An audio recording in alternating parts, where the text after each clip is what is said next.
Shalom Israel, and welcome to another edition of Yasharalah's 20-minute breakdown, where I'll attempt to break down the scriptures within 20 minutes. But first and foremost, as always, you know how we do. We give all praises to Yahweh, Bar Hashem, Yahweh Shai, Waha Rakah Kadash, and the Yakims and the elders in the highways and byways pushing this word in truth and sincerity. All praises. And the elder women teaching the younger women. All praises to you too. And the camps and the solo brothers going out there making videos, edifying the body, pushing the truth according to scriptures. All praises. Now, what I want to touch on today is just a basic topic I want to touch on today, which my title is Sex is Marriage in God's Eyes. That's the title, and that's where we're going today. Sex is marriage in God's eyes. Because what you're going to find out when you go into the Bible, many of our forefathers, and even how God ordained marriages, is once you lie down with that person, i.e., male and woman, go lie down and do what grown folk do, you are now, that is your wife. That is your wife. It's none of this boyfriend or girlfriend or sleeping together, trying it out, friends with benefits, or, slept with them a couple times and you know what, it was good while it lasted. Now let me move on to the next conquest. That's not how it was in the beginning. And the thing is, we as well as a people, the only time we look at a commitment is if you go in front of a pastor or a priest, you go in a church or a registry office, and you have this ceremony, and then you sign a so-called legal document now to say you are husband and wife. And once we don't do that, no matter what the acts we do with our partner, we don't look at it as that's your wife or that's your husband, because we haven't done the way society and the colonizers said this is how you must do. And tradition, because you got to remember, those acts with signing a marriage certificate or some kind of legal document to say you are now joined together, all this is and a ceremony, having a big wedding feast and all that. All that is is customs.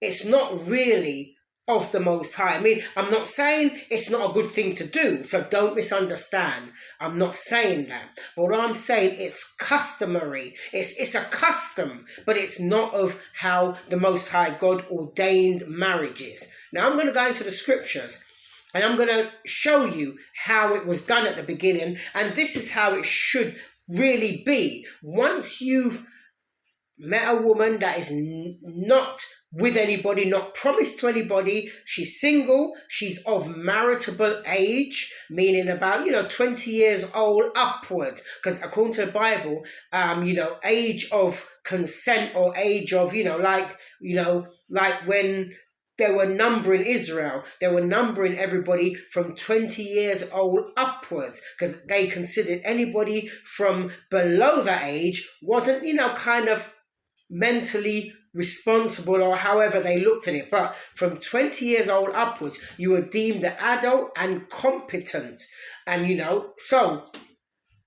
so this is what was really supposed to happen. Once you found a maiden, a woman, which was of maritable age, which was called a young virgin of maritable age. And you have to realize the word virgin doesn't always only mean somebody who hasn't had sex. It's not what the word only means. In today's society, that's what it's put down to totally. But biblical days, a virgin could also be a woman of maritable age, whether she has had sex or not.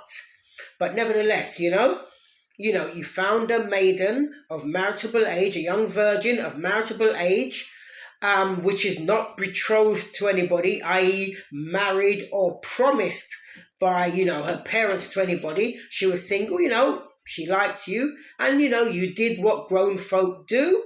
go to the, bedroom or wherever you went and you did what grown folk do, that now was your wife.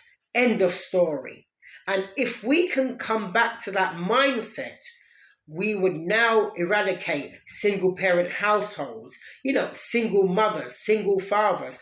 We would try to bring back this family unit where you have husband, wife, and children grown together in a hopefully, so-called stable, loving household. That's the way it was really done. Now, with that said, I'm going to start my lesson. I'm going to go into the scriptures and I'm going to, go through some scriptures and, prove that that's what the case is. I'm going to start with the book of Exodus, chapter 22 and verse 16. I'm going to start there to show you where it was ordained, where once you lie down with a woman and you did what grown, like a man and a woman lay down together and did what grown folk do, that was now your wife. And to the woman, that was now your husband. That's how it was done. And all the other customary things and other things, that's that's not a problem to do that. But this is the point that made you man and wife, is when you lay together. And you know what? And that would eradicate. Like this would now, if this was done now back, this would now, you'd be getting to know each other before you did what grown folk do. Then you would know at least if I want to be with this person or I don't. What we weren't supposed to be do, sleep with them, this and that, realize, not really feeling that person, and then move on. But you've already slept with her or him. And then now could have fell pregnant. Now you've got an, i.e. unwanted pregnancy or a single parent. You see, this is what it breeds when things are not done according to God's laws. So, with that said, I've got my timer and I'm going to start in 3, 2, 1. Boom, we're away. Let's go. I'm going to start with the book of Exodus, chapter 22 and verse 16, and it reads, Exodus chapter 22 verse 16, and if a man entice a maid that is not betrothed and lie with her, he shall surely endow her to be his wife. And there it is right there. That is a law that was given to the Israelites by Moses in the wilderness, and this is a generational thing. It was supposed to be passed on down the line from the ones in the wilderness all the way down to those that was born of them, and all the way down, and it was supposed to come down to my generation and beyond. But of course, through slavery and certain situations, we have lost our way. We've brought up with the colonizers' way of thinking and acting and living. So all these biblical ways we have totally lost, which we need to now come back to. Now, watch this. I'm going to jump to the book of 1 Corinthians chapter 2 and verse 12, because all those things that we should have had, now knowing who we are, returning back to the Most High God as Israelites, fearing him and keeping his commandments and having faith in the one you call Christ, which his correct Hebrew name is Yahushai, we now mustn't receive the spirit of the world. The Most High is pouring out his spirit upon us. And this is why these things are coming to our remembrance. Now watch this. This is the book of 1 Corinthians chapter 2 and verse 12. And it reads, now we have received not the spirit of the world, but the spirit which is of God, that we might know the things that are freely given to us of God. And that is one of the things that was freely given to us of the Most High, yeah? Now, just check this out. I'm going to jump to the book of Ecclesiasticus, chapter 37, verse 12, and it reads, but be continually with a godly man, whom thou knowest to keep the commandments of the Lord, whose mind is according to thy mind, and will sorrow with thee, if thou shalt miscarry. Now, you see that? The Bible clearly telling you, like, especially you women, to be continually with a godly man. But what kind of godly man? The Bible's not talking about them in the Christian church who perceive to be godly and look all godly, but they're not keeping any commandments. The scripture clearly told you, one that thou knowest to keep the commandments of the Lord. Now, how would you know he's keeping the commandments of the Lord?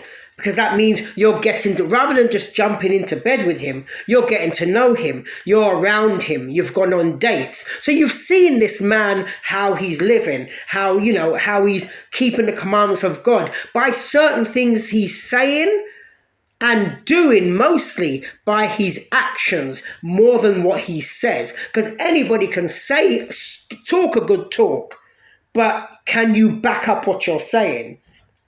So that's how you know. By spending time with this man, looking at what he's doing. Because a lot of these women like this fast life, this thug life, as they call it, this road man. That's only eventually going to end in sorrow and lead you, on the opposite side of the Most High God. Now, if you take heed of what the Bible's telling you, right? Things will be better for you. And this is why we are in the condition we're in with relationships and things like that. Because the foundation was not laid solid from the beginning. You've kind of gone into a relationship on a sandy and on a sandy and a rocky and an uneven foundation. But if it's built on what the Bible starts to require first, it can, the Most High God will be in that relationship with you and guide you the right way. Not saying you're not going to have ups and downs, but a godly man, and being with a woman that is godly too, you can work through anything and everything, because you put the Most High God in everything you're doing, and once you do that, you will prosper. Now watch this. I'm going to jump to the book of Genesis chapter 24 and verse 67. I'm going to go straight to the point. This is when Isaac's mother Sarah died.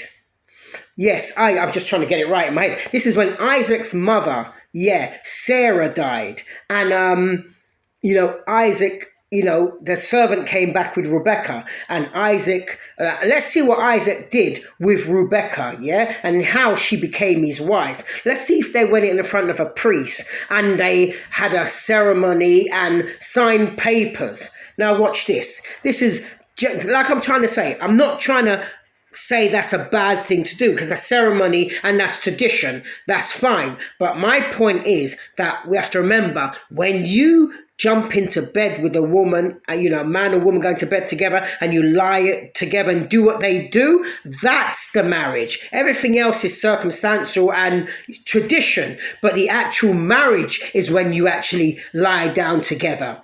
Now watch this. This is Genesis chapter 24 and verse 67, and it reads, "And Isaac brought her into his mother Sarah's tent, and took Rebekah." Now, when the Bible says "and took Rebekah," meaning he had sex with Rebekah. And took Rebekah, and watch this, and she became his wife. See how she became his wife? When he slept with her. And it says, "And took Rebekah, and she became his wife, and he loved her. And Isaac was comforted after his mother's death." Now you see straight there, showing you, right there, how she became his wife. And watch this, here again, another witness, how a man obtains a wife. I'm going to jump to the book of Ruth, chapter 4 and verse 13, and it reads, "So Boaz took Ruth." Now you hear that? Now Boaz took Ruth, meaning he had sex with Ruth. But watch this. "So Boaz took Ruth, and she was his wife. And when he went in unto her, the Lord gave her conception, and she bare a son." You see that? So he went in unto her, meaning he slept with her.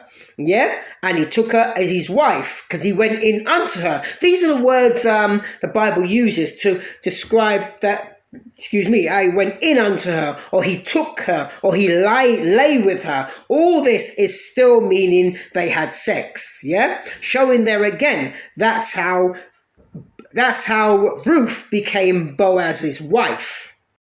Now, check this out. This is John chapter 4. I'm going to pick it up at verse 16 to 18. This is after when Christ met the lady at the well and he said, give me to drink, and and this and that. And then she said, oh, that's greater than our father Jacob gave us this well, showing that she was a Samaritan, but she was an Israelite. But the point I want to get to is this point. Just listen to this. This is the book of John, chapter 4 and verse 16. And it reads, Yahushua saith unto her, go, call thy husband and come hither. Verse 17, the woman answered and said, I have no husband. Yahushua said unto her, thou hast well said, I have no husband. But watch this, verse 18. This is Christ speaking again. Verse 18, for thou hast had 5 husbands, and he whom thou now hast is not thy husband. In that saidest thou truly. Now you see, I just want to bring that point to show you that she's been sleeping with men there. So every time she slept with men, it's clocked down as a husband, even though this man, probably may have a woman already. But the fact is that when you sleep with somebody, it's deemed your husband. This is why Christ said, thou hast had 5 husbands. So she's had 5 partners she's been sleeping with. And a woman ain't supposed to have so many partners, or should I say, so many husbands. I mean, we can go on further in that, but that was just the point I want to show. Just to show that sex is marriage in God's eyes. Now, watch this. I'm going to jump to the book of Genesis, chapter 2, right back to the beginning again. Genesis, chapter 2, verses 23, and it reads, and Adam said, this is now bone of my bone and flesh of my flesh. She shall be called woman, because she was taken out of man. Verse 24 is the point.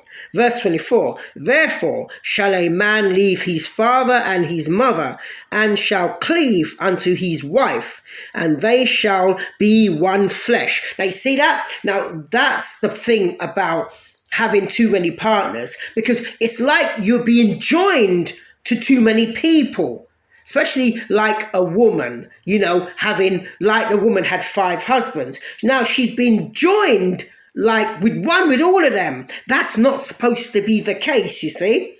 So this is why it says, that a man will cleave to his wife and they shall become one flesh. So when you've actually done that or should we say, do that grown-ups do, that's what makes you one flesh. You've been joined together and you are now one.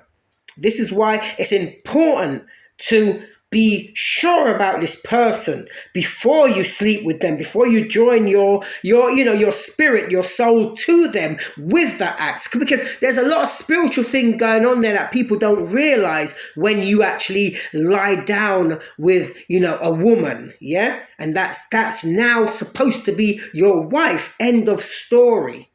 Now, watch this, because sometimes, our desires get the better of us. We see a beautiful woman and then, you desire her. But the only problem is, are you going to honor her as a wife? Now watch this. This is Ecclesiasticus chapter 25 and verse 21. And it reads, stumble not at the beauty of a woman and desire her not for pleasure. Now the Bible is teaching you clearly. Don't just go with a woman just because you want to get your rocks off. You just want to, shall we say, get off and feel good. But you don't want to honor the act you just did with marriage, with knowing that she's now supposed to be your wife. You're just using her for pleasure, and that's all you want. That is incorrect, and that's wrong. Now, with that said, there is nothing wrong with having some pleasure with your wife, though, because when you go back to the book of Genesis, chapter 1, to, let's say, chapter 1, verses 27 and verse 28. Now, in verse 28, after verse 27, you know what, let me just quickly read it. Genesis chapter 1, verse 27, and it reads, so God created man in his own image. In the image of God created he created he him, male and female created he them. Verse 28, and God blessed them, and God said unto them, be fruitful and multiply and replenish the earth and subdue it. Well, that's just the real part I wanted. Just show you that really the whole point of sex was to bring forth children so you can multiply in the earth, yeah? But this is why I say that it's not a sin to actually have pleasure with your wife and not bring forth children. Now, just watch this. I'm going to jump to the book of 1 Corinthians. Chapter 1 Corinthians, we'll just watch this, 1 Corinthians chapter 7 verses 35 to 36. Just listen to this. 1 Corinthians chapter 7 verse 35, and it reads, and this I speak for your own profit, not that I may cast a snare upon you, but for that which is comely, and that you may attend upon the Lord without distraction. Because sometimes when your mind's too focused on woman, you can kind of go off of what you are supposed to do. Especially now, we know we're Israelites, and the Spirit's upon us to go out, push the doctor in, but we have to study first and, give our whole chest, 100% chest to the Most High. Sometimes, if you focus on women too much as well and thinking that, you can kind of get sidetracked, right? But watch this. 1 Corinthians chapter 7 verse 36 now. It says, but if any man think that he behaveth himself uncomely towards his virgin, meaning towards his maiden of marriageable age, which is his wife now, towards his virgin, if she passed the flower of her age, if she now no longer menstruates, meaning now she no longer can have children. So she's past the age of childbirth now, Now watch this, and need so require, let him do what he will. He sinneth not. Let them marry. Let them have sex. So it's not a sin to have sex and children don't come forth of it. Because, but it's your virgin. So let me read that again right through. I want to just so this hits home. 1 Corinthians chapter 7 verse 35. And this I speak for your own profit, not that I may cast a snare upon you, but for that which is comely, and that ye may attend upon the Lord without distraction. Verse 36. But if any man think that he behaveth himself uncomely towards his, I stress that, towards his virgin, if she pass the flower of her age, and need so require, let him do what he will. He sinneth not. Let them marry. So it's not a sin to like lay with your woman and not bring forth children, especially if she's past the flowers of her age. And if she's your wife, then, having pleasure with her, it's not a problem because it's your wife and you're still going to look after her and you're her husband. So, having pleasure with her in that sense is fine. Now, check this out. You might meet a woman that already has children, and the woman, to you, she's very attractive. She's single. Whatever happened between her past relationship, you don't know. These things happen. And sometimes it's not the woman's fault why she's end up with a child or children and she's on her own. Sometimes it's not her fault. It just happens that way. The man, whatever reason, he's ducked out, maybe he's died, or he's used her, got her pregnant, and he's skedaddled, should we say. Now, watch this, Sometimes a man meets a woman that has a child or children, and all he's worried about is getting with that woman and sleeping with her and whatever. Now, here is what the Bible says about things like that. I mean, there isn't a problem of a man getting with a woman that already has children. But just watch what the Bible says about this, This is the book of Ecclesiasticus, chapter 4 and verse 10, and it reads, Be as a father unto the fatherless, and instead of an husband unto their mother, so shalt thou be as the Son of the Most High, and he shall love thee more than thy mother does. Now you see that?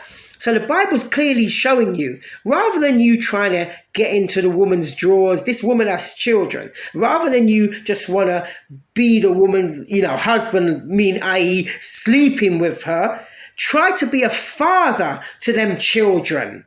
Because once you do that anyway, you would win the mother anyway. So try to more have your priority as trying to be a father to those fatherless children and try to grow them just like they were your very own, rather than just trying to have sex with the mother. That's what that is teaching. Yeah? So these are things that will mend our community. These laws will strengthen and mend our broken community. Now, I'm going to jump to the book of Colossians chapter 3, and I'm going to take it from verse 18 to 20, because this is going to cover the woman, the wife, the husband, and the children to round it all up. So this will cover everything. This is what the wife needs to do, and the husband need to do, and the children need to do. Now, this is Colossians chapter 3, verse 18, and it reads, "Wives, submit yourselves unto your own husbands as it is fit in the Lord." So that's what women have to do. Learn to submit unto your own husband. And watch this, verse 19. "Husbands, love your wives, and be not bitter against them." Now, us husbands, we have to love our wives. Be caring and be honest and, listen to what they're saying and, do what's right according to the Most High God for your wives. And verse 20 of Colossians chapter 3, "Children, obey your parents in all things, for this is well-pleasing unto the Lord Yahweh." So there we go. So now watch this. Check this out now. This is, it looks like I'm out of time. So I'm sorry about that. I'm out of time. So I hope I made my point. So this is Yasharallah. With that, we out.